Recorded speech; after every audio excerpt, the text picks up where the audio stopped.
அனைவருக்கும் அன்பு வணக்கம். இந்த டாரிஃப் வார் அப்படின்றது ரெண்டு அப்ஜெக்டிவாக நான் பார்க்குறேன். ஒன்று வந்து அந்த மேனுஃபேக்சரிங் ஜாப்ஸ் அப்படின்றத அமெரிக்காவுக்கு மறுபடியும் கொண்டு வரணும், அங்கே இருக்க எக்கானமியை ரிவைவ் பண்ணணும், அவங்களுடைய அந்த பட்ஜெட் டெபிசிட்டை குறைக்கணும், கடனை குறைக்கணும். இது ஒரு அப்ஜெக்டிவ். இன்னொரு அப்ஜெக்டிவ் வந்து இது ஜியோ பொலிட்டிக்கல் அப்ஜெக்டிவ் அப்படின்னு சொல்லலாம். சீனாவை நாசம் செய்ய வேண்டும். இதில் வந்து ட்ரம்ப் ரொம்பவே குறியாக இருக்கார். ட்ரம்ப் பதவி ஏற்றுக்கிறதுக்கு முன்னாடி இளைய பாரதத்தில் விக்ரம் என்ன கேட்டார், என்ன சார் மோடிக்கு இன்விடேஷன் கொடுப்பாரு அப்படின்னு பார்த்தா அவர் சைனாவில் ஜிங்குபிங்குக்கு இன்விடேஷன் கொடுத்துருக்காரு பதவி ஏற்புக்கு வாங்கன்னு, இது எப்படி பார்க்குறீங்க அப்படின்னு கேட்டார். நான் அப்போயே சொன்னேன், இது வந்து சீரியஸாக எடுத்துக்க வேண்டிய அவசியம் கிடையாது, மோடி அவர்களுக்கு இன்விடேஷன் வரல அப்படின்றத, வராததே நல்லது அப்படின்னு தான் நான் சொல்வேன்.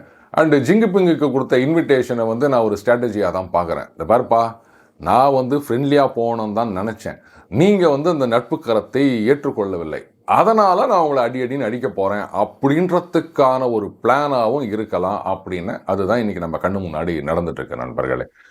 இந்த யூரோப்பியன் யூனியன், கனடா இவங்கெல்லாம் ஆரம்பத்தில் மறந்து பிடிச்சாங்க. நாங்களும் பதிலுக்கு டாரிஃப் போடுவோம், 25% போடுவோம், 30% போடுவோம் அப்படின்னாங்க. ஆக்சுவலாக இப்போ யூரோப்பியன் யூனியனில் என்ன நடக்குது அப்படின்னு கேட்டிங்கன்னா, அமெரிக்கா முதல்ல டாரிஃப்லாம் கொண்டு வந்தாங்க இல்லையா. இந்த ஆலிவ் ஆயில், நம்ம ஊரில் நல்லெண்ணெய் கல்லெண்ணெய் மாதிரி அவங்க ஊரில் ஆலிவ் ஆயில் தான் யூஸ் பண்ணுவாங்க. ஒரு லிட்டர் 14 யூரோ, நம்ம ஊர் கணக்கில் ஒரு 1400 அந்த சில்லறை வரும் அப்படின்னு வச்சுக்கோங்களேன்.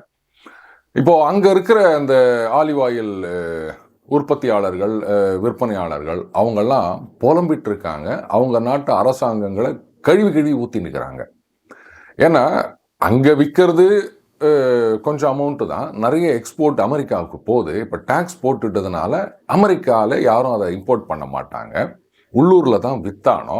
சரி ரைட்டு, உள்ளூரில் விற்கலாம் அப்படின்னு பார்த்தா டர்க்கி, டுனிஷியா இங்கேருந்தெல்லாம் ஆலிவ் ஆயில் அப்படியே கொண்டு வந்து குவிக்கிறாங்க. அவங்க கொண்டு வர ஆலிவ் ஆயில் 7 யூரோ. இப்போ இவங்க என்ன சொல்கிறாங்க, எங்களால் எக்ஸ்போர்ட் பண்ணவும் முடியல, உள்ளூர்லேயும் விற்க முடியல, நீங்கள் பாட்டுக்கு வந்து டர்க்கியிலேருந்து டுனிஷியாவிலேருந்து கொண்டாந்து இங்கே கொட்டி வச்சுருக்கிறீங்க, அவங்களுக்கெல்லாம் எதுவும் வரி போட மாட்டேங்கிறீங்க, நாங்கள்லாம் என்ன பண்ணுறது, வயிற்றில் ஈர துணியை போட்டுக்கிறதா, இல்லை நாங்கள் எங்கள் ஆலிவ் மரத்தெல்லாம் வெட்டிட்டு போகிறதா, இல்லை மற்ற நாடுகளில் பண்ணுற மாதிரி அந்த ஆலிவ் பழங்களை எல்லாம் வந்து ரோட்டில் கொண்டு போய் கொட்டி புல்டோசரை விட்டு ஏற்றுறதா, என்ன பண்ண சொல்கிறீங்க, இப்படி சிக்கலில் மாட்டி விட்டுக்கிறீங்களே அப்படின்னு எல்லாரும் புலம்பின்னுக்கிறாங்க. இவ்வளோ பெருசாக வீராவேசம் பேசின யூரோப்பியன் யூனியனு இன்னும் என்ன சொல்லியிருக்காங்க, இல்லை நாங்கள் அமெரிக்காவோட பேச்சுவார்த்தை நடத்துகிறோம், 0 to 0 டாரிஃப். அதாவது நீங்கள் என்ன வேணால் இங்கே கொண்டு வந்து விற்கலாம், நாங்கள் அங்கே என்ன வேணால் கொண்டு வந்து விற்கலாம், எதுவுமே டாரிஃப் கிடையாது. அந்த லெவலுக்கு வந்துட்டாங்க. அந்த தியாகு சொல்கிற மாதிரி படுத்தே விட்டாங்க ஐயா. 25% டாரிஃப் போடுவோம்னு சொன்ன யூரோப்பியன் யூனியன் இன்னைக்கு 0% போடுறோம் அப்படின்னு சொல்லிக்கிறாங்க. ஆனால் பெருமைக்கு எருமை மேக்கர் தான் நினச்சிக்கின்னு சீனா என்ன பண்ணிட்டாங்க, 34%, 84% அப்படின்னு கொண்டு வந்து இந்த கம்பெனியெல்லாம் பிளாக்லிஸ்ட் பண்ணி ரேர் எர்த் மினரல்ஸ்லாம் நாங்கள் கொடுக்க மாட்டோம் அப்படின்னு சொல்லிட்டு அமெரிக்காவை மிரட்டலாம் அப்படின்னு நினைக்கிறாங்க. இதுதான் சீனா செய்த மிகப்பெரிய தப்பு. இப்போ இன்னும் சில பேர் என்ன சொல்கிறாங்க பாருங்கள், சீனா வந்து அவங்க கிட்ட இருக்க அந்த US ட்ரெஷரி பாண்ட்ஸ் அதெல்லாம் வந்து மார்க்கெட்டில் டம்ப் பண்ணுறாங்க, ஸோ டாலரே ஆட்டம் காண போகின்றது அப்படின்னு. இதை பாருங்கள், அந்த சீனாக்காரங்கிட்ட டைரெக்டாவோ இன்டெரக்டாவோ சலுகைகள் காசு வாங்கிக்கின்னு பேசுகிறவன் என்ன ஒன்றா பேசலாம். ஆனால் இன்றைக்கி சீனா அந்த US ட்ரெஷரி பாண்ட்ஸையும் டாலரையும் டம்ப் பண்ணுறதுக்கு ஒரே காரணம் சைனீஸ் யுவான். அவங்களுடைய கரன்சி வந்து சர்ன்னு கீழே போய் நிற்குது. அமெரிக்காவை பொறுத்த வரைக்கும் அவர்களுடைய ட்ரேட் இம்பேலன்ஸ், அதாவது ஒரு நாடு எவ்வளோ எக்ஸ்போர்ட் பண்ணதோ எவ்வளோ இம்போர்ட் பண்ணதோ அதுக்கான வித்தியாசம் தான் அந்த ட்ரேட் பேலன்ஸ் அப்படின்னு சொல்லுவாங்க. இப்போது அமெரிக்கா வந்து கிட்டத்தட்ட எல்லா நாடுகளோடையும் ஒன்லி ஒரு வெரி ஃபியூ கண்ட்ரிஸ் தான் எக்ஸப்ஷன். அவங்க எக்ஸ்போர்ட் பண்ணுறது கம்மி, ஆனால் இம்போர்ட் பண்ணுறது தான் அதிகம் அமெரிக்காவை பொறுத்த வரைக்கும். சீனா விஷயத்தில் இது ரொம்ப ரொம்ப அதிகம். அப்போது சீனா கிட்டேருந்து இவ்வளோ விஷயங்கள் இறக்குமதி பண்ணிகிட்டு இருக்க அமெரிக்கா காலம் ஓவர் நைட்டு 104 இப்போ 125% ஆயிடுச்சு டேக்ஸு. இப்போ அமேசான் வந்து அவங்களுடைய ஆர்டர்ஸ் எல்லாம் கேன்சல் பண்ணிட்டாங்களாம். அது ஸ்டாக் வச்சுப்பாங்க, அதை கேன்சல் பண்ணிட்டாங்க. பின்ன நாங்கள் 125% டேக்ஸை கட்டிட்டு அந்த சாமானை விற்கணும்னா கிட்டத்தட்ட மோர் தென் டபுள் ஆகிடும் வேலை, யாரும் வாங்க மாட்டாங்க. அதனால் வேறு எங்கேயாவது வாங்கலான்னு ஐடியா பண்ணி நிற்கிறாங்க அமேசான். அப்போது இவ்வளோ பெரிய வால்யூம் இந்த சாமானெல்லாம் சீனாவில் குவிஞ்சு போடும், அதை எங்கே கொண்டு போய் விற்பாங்க? அப்போது ஒரு லாட்டு உங்களால் அனுப்ப முடியல அப்படின்னா ஒரு குவார்ட்டர் 3 மாதத்துக்கு உங்களுடைய சரக்குகள்லாம் அமெரிக்கா போகல அப்படின்னு சொன்னால் அப்போ சீனாவில் இருக்க கம்பெனிகளுடைய இன்வென்ட்ரி அது அதிகமாகிடும். முதல்ல ஸ்டாக் வைக்கிறதுக்கு இடம் இருக்காது. அப்போ என்ன பண்ணணும், ப்ரொடக்ஷனை நிறுத்தணும் ஆர் கோ ஸ்லோ அப்படின்னு சொல்லணும். Until you find some other market. America consume பண்ற அளவுக்கு இன்னைக்கு உலகத்துல வேற எந்த நாடும் கிடையாதுங்க. அப்போ அங்க ஃபேக்டரியில சில பேரை வீட்டுக்கு அனுப்பணும், சில பேரை வந்து இல்லை பாதி சம்பளத்துக்கு வேலை செய்ய அப்படின்னு சொல்லணும். வேலையில்லா திண்டாட்டம். ஏற்கனவே அங்கே அந்த ரியல் எஸ்டேட்டில் அடி வாங்கி உக்காந்துருந்த ஒரு நாடு சீனா. இது நம்ம ஏற்கனவே பார்த்துருக்கோம். இப்போது போதாக்குறைக்கு ஜனங்களுடைய சம்பளம் குறையுது, வேலையில்லா திண்டாட்டம் அதிகமாகுது அப்படின்னு சொன்னால் உள்ளுக்குள்ள பெரிய குழப்பம் உண்டாகும். இதைத்தான் வந்து ட்ரம்ப் குறி வச்சிருக்கார். இதுதான் அவருடைய 2வது அப்ஜெக்டிவ்னு சொல்லுவேன். ஆனால் இது தெரியாமல் சில கும்பல் உக்காந்திங்கன்னு ஜிங்கு பிங்கு கெத்து அப்படின்னு ஓடறிட்டு இருக்கிறத பார்க்கும்போது உண்மை என்னன்னு தெரிஞ்சுக்கணும் நண்பர்களே. நீங்கள் பொதுவாக பார்க்கும்போது கரெக்டு தானே, சீனா பாருங்க எப்படி வந்து எதிர்த்து நிற்குது அப்படின்னு நம்ம ஒரு மாய தோற்றத்தில் விழலாம். இதை நம்ம எப்படி பார்க்கணும்னா, அந்த வடிவேலு தோ என் தலைவன் வராண்டா அப்படின்னு கூப்பிட்டு வந்துட்டு சாணி அடிச்சுட்டு வாங்கிட்டு போவார, அந்த மாதிரியா தான் பார்க்குறேன் ஜிங்கு பிங்கோடைய நடவடிக்கைகளை. சரி சார், என்னதான் வந்து டாரிஃபு பாஸ் அப்படின்னு சொன்னாலும் இப்போது சீனாலேருந்து கிட்டத்தட்ட எதுவுமே வரப்போகிறதில்ல. நீங்கள் தான் சொன்னீங்க அமேசானில் வேறு ஆர்டர்ஸ் வேறு கேன்சல் பண்ணிட்டாங்க அப்படின்னு சொல்லிட்டு. அப்போது குறிப்பாக இந்த டிஷர்ட், அப்பேரல்ஸ் இந்த மாதிரி விஷயங்களெல்லாம் தட்டுப்பாடு வரும் இல்லையா? நாம் வந்து திடீர்னு இன்றைக்கி ஒரு முடிவு எடுத்துட்டு இனிமேல் இந்த கடையில் வாங்க மாட்டோம் அப்படின்னு சொன்னால் உடனே பக்கத்து கடையில் அடுத்த கடையில் அப்படின்ட்டு ஒரு 1/2 மணி நேரத்தில் டிசிஷன் எடுத்து இன்னொரு கடையில் வாங்கிட்டு வந்துடுவோம்.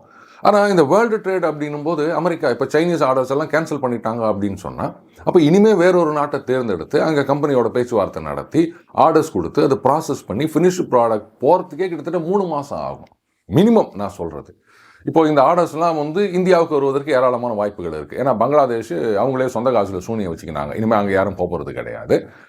அதனால் வியட்நாம் மேலேயும் டாரிஃப் போட்டாங்க. ஸோ இந்தியா தான் அவங்களுக்கு ஒரே ஆப்பர்ச்சுனிட்டின்னு வச்சுக்கோங்களேன். அப்போது இங்கே வந்தாலும் அது டைம் ஆகத்தானே செய்யும் அப்படின்னா கரெக்டுங்க. சில நேரங்களில் ஆப்ரேஷன் அது இல்லாமல் வேலைக்கு ஆகாது. சொட்டு மருந்துலேயே குணப்படுத்துறது அப்படின்றது எல்லா வியாதிகளுக்கும் பொருந்தாது. அந்த அளவுக்கு இந்த வியாதி பெருசாகிடுச்சு அமெரிக்காவில். அதாவது இந்த சீப் லேபர் அப்படின்னு சொல்லிட்டு அவுட் சோர்சிங்னு பண்ணி அங்கே பெருமுதலாளிகள் மட்டுமே லாபம் அடைந்து கொண்டு அங்கே middle class and working class அவங்களெல்லாம் நாசம் பண்ணிட்டு இருந்தாங்க இல்லையா? இந்த வியாதியை குணப்படுத்தணும் அப்படின்னு சொன்னால் ஒரு ரண சிகிச்சை இந்த நேரத்தில் தேவை. இது வந்து தவிர்க்க முடியாத ஒரு விஷயம். என்ன ஒரு 2-3 மாதத்துக்கு கொஞ்சம் டிஸ்ரப்ஷன்ஸ் இருக்கத்தான் செய்யும். ஆனால் அதற்கு பிறகு இது வந்து ஒரு பெரிய மாற்றம் அடையும். சரி சார், இந்த அப்பேரல்ஸு ஷூ இதெல்லாம் கூட வந்து ஒரு 2-3 மாதம் பொறுத்துக்காங்க, வேறு இடத்துலேருந்து வாங்கிக்கலாம் அப்படின்னு சொல்லலாம். சைனா வந்து அந்த ரேர் எர்த் மினரல்ஸ் அதெல்லாம் பேன் பண்ணிட்டாங்களே, இப்போ என்ன பண்ணுவீங்க அப்படின்ட்டு சில பேர் ரொம்ப புத்திசாலித்தனமாக கேட்கலாம். ட்ரம்ப்பை விட அவங்க ரொம்ப புத்திசாலித்தனம் அப்படின்னு நினச்சிட்டு இருக்காங்க போல இருக்கு. இதுக்குத்தான் ட்ரம்ப் என்ன பண்ணார், இந்த டாரிஃப் வாருக்கு முன்னாடி அந்த ஜெலன்ஸ்கி அங்கேருந்து கூப்பிட்டு வந்து இந்த மினரல் அக்ரிமெண்ட்டில் சைன் பண்ணு அப்படின்னாரு. அதுக்கு முன்னாடியே ட்ரம்ப் பதவி ஏற்றுக்கிறதுக்கு ஒரு 2-3 நாள் முன்னாடியே இந்த ஜெலன்ஸ்கி இங்கே அமெரிக்காவில் வந்து அவ்வளோலாம் பேசினவர் அங்கே பிரிட்டனில் போயிட்டு 100 வருஷத்துக்கு கான்ட்ராக்ட் போட்டு வந்தார் ரேர் எர்த் மினரல்ஸ்க்கு. இவர் ட்ரம்ப் அதை பற்றிலாம் எனக்கு கவலை இல்லை, நாங்கள் கான்ட்ராக்ட் போட்டோம்னா அவன் முன்னாடி போட்டிருந்தாலும் எங்கள் கான்ட்ராக்ட் தான் அப்படின்ற மாதிரி அவனை கழுத்து போடு அப்படின்னாரு. இவர் போடலன்றாரு. இது வரைக்கும் கடைசியில் போட்டாரான்னு கூட தெரியல. அங்கே ரேர் எர்த் மினரல்ஸ் ஏராளமாக இருக்குது. அதனால் சீனா கிட்டேருந்து வராட்டாலும் உக்ரைன்லேருந்து எடுத்துக்கலாம். சரி சார், இப்போ தான் வந்து உக்ரைனுக்கு சப்போர்ட் பண்ண மாட்டோம்னு அமெரிக்கா சொல்லிட்டதுனால அந்த ஐரோப்பிய யூனியன் நாடுகள், பிரிட்டன் இவங்கெல்லாம் வந்து சப்போர்ட் பண்ணின்னுக்கிறாங்க. அப்படி இருக்கச்ச அந்த மினரல்ஸ் எப்படி வரும் அப்படின்னு கேட்கலாம். அந்த அளவுக்கு ட்ரம்ப் ஒன்றும் முட்டாள் இல்லை. அதாவது ஜெலன்ஸ்கி வந்து கழுத்து போட்டார்னா உக்ரைன்லேருந்து அந்த ரேர் எர்த் மினரல்ஸ் அமெரிக்காவுக்கு வரும். கையெழுத்து போடலை அப்படின்னு சொன்னால் ரஷ்யா உக்ரைனிலிருந்து அந்த ரேர் எர்த் மினரல்ஸ் வரும். இவ்வளோதாங்க. ஏன்னா கொஞ்ச நாள், ஏன்னா இதுக்கு ஆல்ரெடி இன்வென்ட்ரின்னு கொஞ்சம் வச்சுருப்பாங்க, ஸ்டாக் இருக்கும். அதனால் இது ஒன்றும் பெரிய விஷயம் கிடையாது. ஒரு சின்ன ஹிக்கப் கொஞ்ச நாளைக்கு, அவ்வளோதான். அண்டு விரைவிலேயே இதெல்லாம் ஒரு மாதிரி செட்டில் ஆன பிறகு ரஷ்யாவோட ரிலேஷன்ஸ் நார்மலைஸ் ஆவதற்கான வாய்ப்புகள் அதிகமாக இருக்கின்றன. இப்போ பார்த்தீங்கன்னா 2 பக்கத்துலேயும் இந்த வாரை வந்து இம்மிடியட்டாக முடிவுக்கு கொண்டு வராமல் ரைட்டு நீங்கள் அப்படியே பண்ணுங்க அப்படின்னு சொன்னதுலேயும் அமெரிக்காவுக்கு அட்வான்டேஜ் இருக்குது. ஏன்னா நார்மலைஸ் பண்ணிட்டாங்கன்னா உடனே அவங்களாம் என்ன பண்ணுவாங்க, ரஷ்யா கிட்டேருந்து ஆயில் கேஸ் வாங்க ஆரம்பிச்சிருவாங்க. அதனால் அவர் என்ன பண்ணிட்டார், அந்த வார் அப்படியே ஓடிட்டு இருக்கட்டும், இங்கே இந்த டாரிஃப் வார் இந்த பக்கம் தனியாக இன்னொரு ட்ராக்கில் ஓடட்டும். இப்போ என்ன சொல்லியிருக்காரு, இதை வேறு இந்த 0 to 0 டேக்ஸ்னா கூட நான் ஒத்துக்க மாட்டேன், நீங்கள் எங்கள் கிட்டேருந்து $350 பில்லியன் ஆயில் அண்ட் கேஸ் வாங்கணும், அடுத்த கண்டிஷன் போட்டுக்கிறாரு. இப்போ ஐரோப்பிய யூனியன் நாடுகளுக்கு என்னென்னா, என்னையா 0 டேக்ஸ்னா கூட இருந்தாலும் ஒத்துக்க மாட்டேங்கிறான், வந்து ஆயில் வாங்கணும்னு சொல்கிறாங்க அப்படின்னு. அப்போ என்ன வேறு என்ன பண்ணுவீங்க? அங்கே போயிட்டு ரஷ்யா ஐடியா வாங்குவீங்க, அவங்களோட தான் நீங்கள் வந்து பங்காளி சண்டை போட்டுக்கிறீங்கல்ல. ஸோ எல்லா விதத்திலும் அமெரிக்காவுக்கு அட்வான்டேஜாக மாற்றிக்கொண்டிருக்கின்றார் ட்ரம்ப். இதை வந்து இந்தியாவுக்கு அட்வான்டேஜாக ரொம்ப அழகாக மாற்றலாம். ஆனால் இப்போ இருக்கிற இந்த ஒரு பியூரோக்ரஸியை வச்சுட்டு ரொம்பவே கஷ்டம் நண்பர்களே. இதை வந்து ஒரு வார் ஃபூட்டிங்கில் அதிகாரிகளை வந்து சாட்டையை எடுத்து சுழற்றி இதை வந்து நமக்கு சாதகமாக மாற்றிக்கணும் அப்படின்னா மத்திய அரசாங்கம் ஆர் அட்லீஸ்ட் பாஜக ஆளும் மாநிலங்களில் இருக்கின்ற ஆட்சிகள் இவங்க வந்து சுறுசுறுப்பாக வேலை செய்யணும்.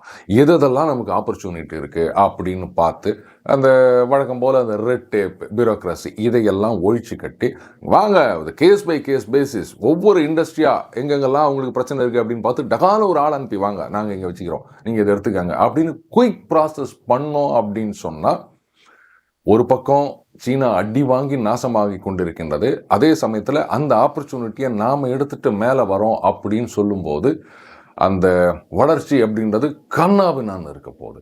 சைனா நெருக்கடியில் சிக்கி தவிக்கின்றது அப்படின்றதுக்கு ஒரே ஒரு உதாரணம், கொஞ்ச நாளைக்கு முன்னாடி நம்ம சைனீஸ் டிராகனும் இந்தியன் எலிஃபண்ட்டும் 2 பேரும் சேர்ந்து டான்ஸ் ஆடணும் அப்படின்லாம் சொல்லிட்டு இருந்தாங்க. இப்போ என்னன்னா, அது பாருங்க, இந்த பார்டரில் அமைதி நிலவ வேண்டும், நாம் 2 பேரும் ஒன்றா உட்காந்து பேசுவோம் அப்படின்னு சமாதான புறாவை பறக்க விட்டுனுக்கிறாங்க சீனா. இது ஒன்றுலேருந்தே நமக்கு புரியலையா, சீனா அடி வாங்கி கொண்டு இருக்கின்றது, அப்படியே சிக்கி தவிக்கின்றது அப்படின்னு. இந்த கைக்கூலிகள், அந்த நாட்டையே காட்டி கொடுப்பவர்கள், அதுக்கப்புறம் அந்த காசுக்கு விலை போனவர்கள், இவங்க பல விதமாக பேசிகிட்டு இருப்பாங்க. அதை பற்றிலாம் கவலையே பட வேண்டாம், நாம் சரியான ட்ராக்கில் தான் போயிட்டுருக்கோம். ஆனால் இது இன்னும் கொஞ்சம் வேகம் எடுக்க வேண்டும். இதுக்கு ஆட்சியில் இருப்பவர்கள், ஈவன் தமிழக அரசாங்கம் கூட இந்த ஆப்பர்ச்சுனிட்டியை சரியாக யூட்டிலைஸ் பண்ணிக்கலாம். ஆனால் செய்வாங்களா? அதுதான் $1 million question, or I can even say $1 trillion question. ஏன்னா தமிழ்நாடு $1 trillion எக்கானமின்னு சொல்லிட்டு இருக்காங்க இல்லையா, அதனால தான் நான் இப்படி சொன்னேன். மீண்டும் அடுத்த பதில் சந்திப்போம். வணக்கம்.